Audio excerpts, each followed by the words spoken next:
ചേലക്കരയിലെ ചെക്കന്മാരൊക്കെ ഇപ്പൊ ക്ലാസ് ആട്ടാ. അതിനൂതന ഹൈടെക് സാങ്കേതിക വിദ്യകളോടെ വൻ നഗരങ്ങളെ പോലും വെല്ലുന്ന സൗകര്യങ്ങളുമായി നമ്മുടെ ചേലക്കരയിൽ naturals beauty parlour, doctors tower, near bus stand, Chelakkara. പ്രതിപക്ഷ നേതാവ് വി.ഡി. സതീശൻ സർക്കാരിനെതിരായ അഴിമതി ബോംബ് പൊട്ടിക്കുമെന്ന് പറഞ്ഞ കെ മുരളീധരൻ രാഹുൽ മാങ്കൂട്ടത്തിൽ വിഷയത്തിൽ മുഖ്യമന്ത്രിയെ വിമർശിക്കുകയും ചെയ്തു. ഇങ്ങനെ ഒരു കേരള രാഷ്ട്രീയം ഒരു എ സർട്ടിഫിക്കറ്റിലേക്ക് പോരുതെന്നാണ് എൻ്റെ വ്യക്തിപരമായിട്ടുള്ള അഭിപ്രായം. കാരണം രാഷ്ട്രീയക്കാരെ കുറിച്ചൊരു മോശം അഭിപ്രായം ഉണ്ടാകും. എല്ലാ ഭാഗത്തുനിന്നും ഇങ്ങനെ പരസ്പരം ഈ രീതിയിൽ ആരോപണം വരുന്നത് രാഷ്ട്രീയത്തിന് ഭൂഷണമല്ല. അതുകൊണ്ട് ഈ വിഷയത്തിൽ എനിക്ക് പറയാനുള്ളത്, ഈ സാമ്പത്തിക ആരോപണം ഉന്നയിക്കാം, അതൊക്കെ പതിവുള്ളതാണ്.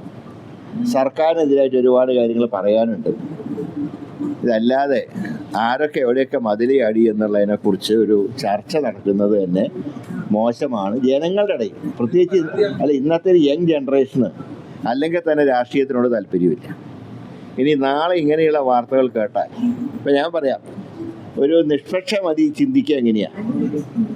പാലക്കാട് മത്സരം പീഡകന്മാർ തമ്മിലായിരുന്നു എന്നൊക്കെയുള്ള ചിന്താഗതി വരുന്നതിനെ മോശമല്ലേ?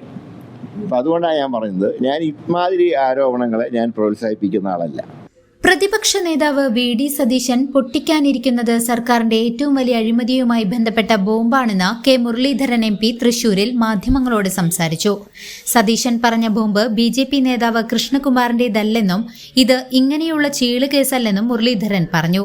സർക്കാരിന്റെ അഴിമതികളുമായി ബന്ധപ്പെട്ട കാര്യങ്ങളാണ് പുറത്തുവരാൻ പോകുന്നതെന്നും അദ്ദേഹം കൂട്ടിച്ചേർത്തു. പിണറായി വിജയൻ സ്ത്രീപീഡകരെ 2 തവണ ജനപ്രതിനിധിയാക്കിയ ആളാണെന്നും നടൻ മുകേഷിനെ MLA ആക്കിയ മുഖ്യമന്ത്രിയാണെന്നും മുരളീധരൻ ആരോപിച്ചു.